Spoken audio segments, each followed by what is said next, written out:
สวัสดีครับทุกคนตอนนี้ทุกคนอยู่กับช่องเชอร์ดีนะครับและนี่คือ EP 3ที่สิงคโปร์ตอนนี้ผมก็อยู่ที่ห้างนะครับตอนนี้ผมก็มาแวะเซเว่นนะมีเซเว่นมาซื้อของมาด้วยมาเซเว่นมาซื้อมาม่าบูดักให้โอเย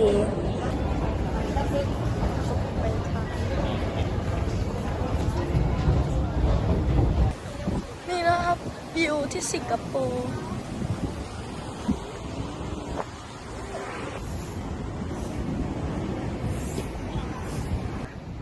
ดีนะครับผม